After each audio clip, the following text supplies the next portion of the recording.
देवउठनी एकादशी व्रत कथा। पूजा विधि, उपाय एवं महत्व।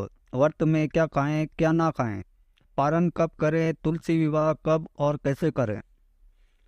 तो दोस्तों, तुलसी देवी माता लक्ष्मी का ही दूसरा स्वरूप है। कार्तिक माह में तुलसी पूजा और खासकर देवउठनी 11 के दिन तुलसी पूजा करने से भगवान श्री विष्णु के साथ माँ लक्ष्मी भी अति प्रसन्न होती है। यदि आपने पूरे महीने तुलसी की सेवा नहीं की है तो एकादशी से लेकर पूर्णिमा तक घी का एक दीपक जलाकर माँ तुलसी को प्रसन्न कर सकते हैं। ऐसा करने से घर में धन धान्य की कमी नहीं होती और जिस स्थान पर शालिग्राम और माँ तुलसी होते हैं वहाँ भगवान श्री हरि साक्षात विराजते हैं। और वहीं संपूर्ण तीर्थों को साथ लेकर देवी भगवती लक्ष्मी जी भी निवास करती है। पद्म पुराण के अनुसार जहाँ शालिग्राम शिला रूपी भगवान केशव विराजमान है, वहाँ संपूर्ण देवता, असुर, यक्ष और 14 भुवन मौजूद हैं। जो शालिग्राम शिला के जल से अपना अभिषेक करता है उसे संपूर्ण तीर्थों में स्नान के बराबर और समस्त यज्ञों को करने के समान ही फल मिल जाता है। जब आषाढ़ माह की एकादशी, जिसे देवसेनी एकादशी नाम भी दिया जाता है, इस दिन भगवान श्री विष्णु योग निद्रा में लीन हो जाते हैं, तब सृष्टि के पालन का उत्तरदायित्व महादेव के हाथों में चला जाता है। और इन 4 महीनों की अवधि को चतुर्मास कहते हैं। भगवान विष्णु जब अपनी योग निद्रा से जागते हैं तब उसे देवउठनी एकादशी के नाम से जाना जाता है। और इस दिन से चतुर्मास भी समाप्त हो जाता है। भगवान श्री हरि के जागृत होते ही, चतुर्मास समाप्त होते ही सभी रुके हुए मांगलिक कार्य फिर से आरंभ हो जाते हैं। और देव उठान एकादशी के दिन तुलसी और शालिग्राम के विवाह की परंपरा भी निभाई जाती है।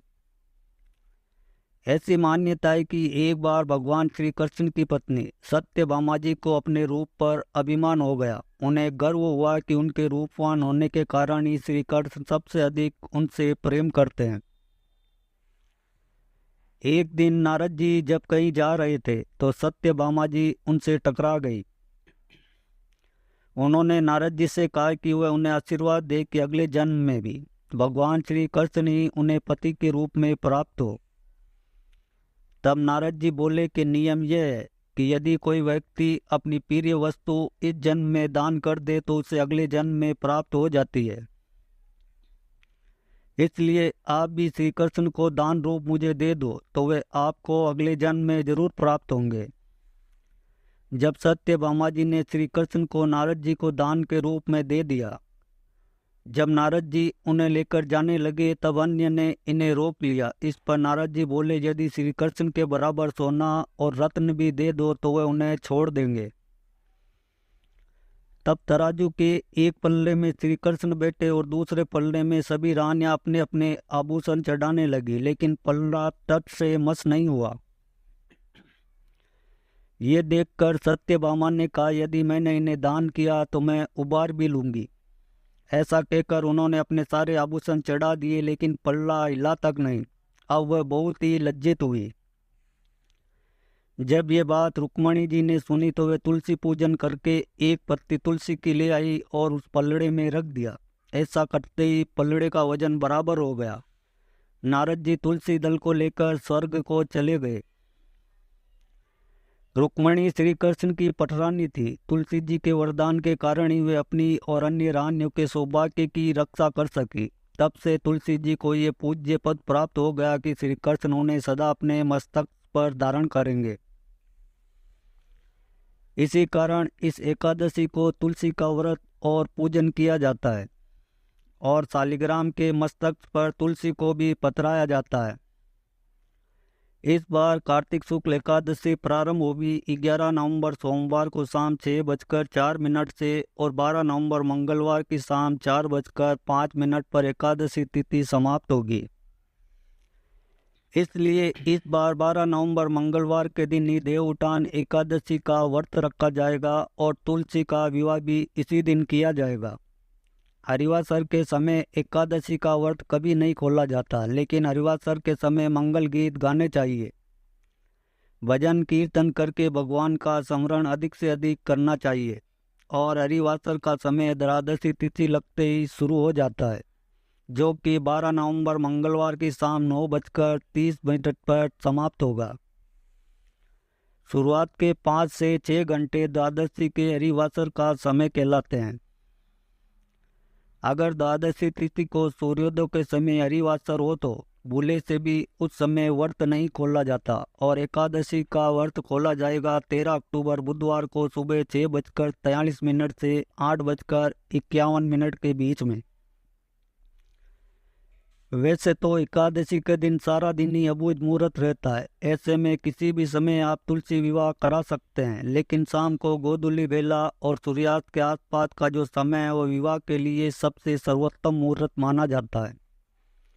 और शाम 5:29 से 7:53 तक आप तुलसी जी का विवाह करा सकते हैं।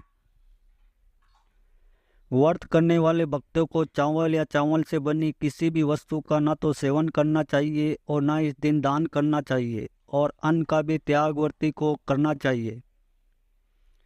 हो सके तो फलाहार करके इस व्रत को रखना चाहिए और नमक का सेवन करने से भी बचना चाहिए।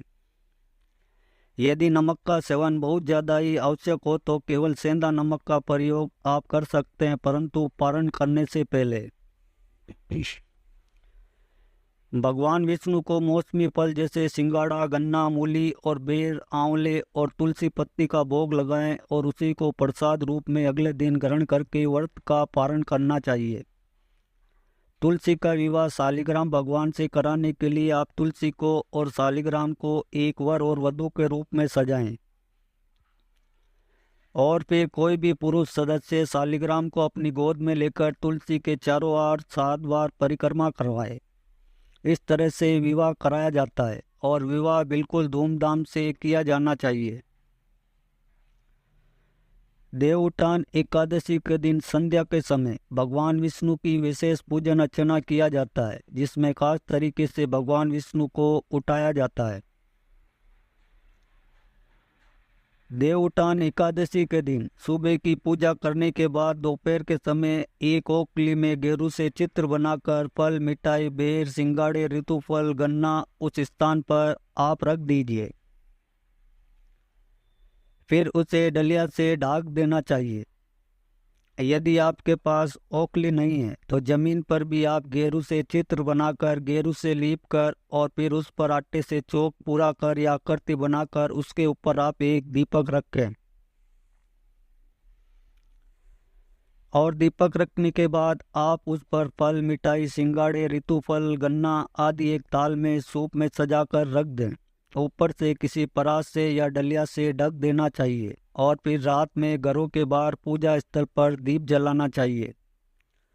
रात के समय पूजा करने के बाद आपको जो सूप से और डलिया से जिस जगह पर आपने जो सामग्री ढकी है वहाँ पर एक दीपक आपको जलाना है और थाली, घंटे, शंख, घड़ियाल आदि बजाकर इस प्रकार से आपको बोलना है: उठो देवा, बैठो देवा, अंगूरिया चटकाओ देवा, नई सूत नई कपाल देव उठाए। कार्तिक माह आपको वैसे अगर पूरा गीत याद हो तो पूरा गीत आप गा सकते हैं। अगर नहीं याद हो तो केवल यही लाइनें भी आप उस समय गा सकते हैं। ऐसी मान्यता है कि इस विधि से भगवान विष्णु निद्रा से जागृत हो जाते हैं। इसके बाद भगवान विष्णु सबसे पहले किसी की मनोकामना पूर्ण करते हैं तो वह है तुलसी माता। तो इसलिए विशेष रूप से आप देवउठान एकादशी के दिन तुलसी माता का पूजन अवश्य ही करें। जो लोग तुलसी विवाह कराने में असमर्थ हैं, समय करने में असमर्थ हैं, यदि तो आपके आसपास कहीं भी तुलसी का विवाह हो रहा हो तो आप वहाँ जाकर जरूर शामिल होइए। और इस दिन आप खास तौर पर तुलसी जी को 16 श्रृंगार की सामग्री भी जरूर अर्पित करें। देव उठाने एकादशी के दिन सकारात्मक शक्तियाँ बहुत ही अधिक प्रबल होती है। इस दिन यदि कोई उपाय सच्चे हृदय मन से किया जाए तो वह अवश्य ही फलित होता है। अगर किसी लड़की या लड़के को विवाह में बाधाओं का सामना करना पड़ रहा है तो वे देव उठनी एकादशी के दिन कुछ उपाय करके इन समस्याओं से बाहर निकल सकते हैं। आपको इस दिन भगवान विष्णु की पूजा करते समय उन्हें केसर, पीला चंदन और हल्दी का तिलक लगाकर 5 पीले पुष्प अर्पित करने चाहिए। ऐसा करने से इससे शीघ्र ही विवाह के योग बनते हैं। देवउठनी के दिन तुलसी के पौधे में कच्चे दूध में गन्ने का रस मिलाकर चढ़ाना चाहिए। साथ ही साथ इस दिन तुलसी के पौधे के पास 5 घी के दीपक जलाकर आरती करनी चाहिए।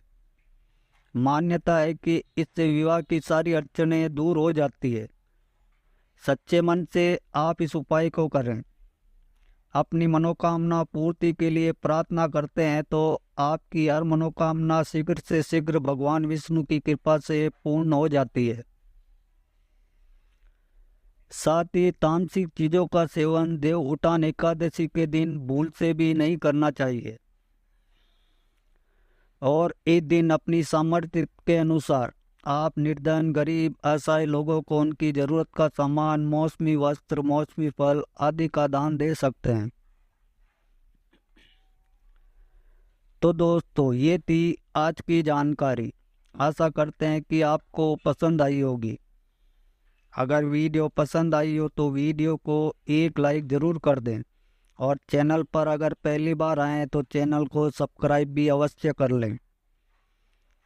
वीडियो के अंत तक बने रहने के लिए आपका धन्यवाद। आपका दिन शुभ हो। Thanks for watching all friend.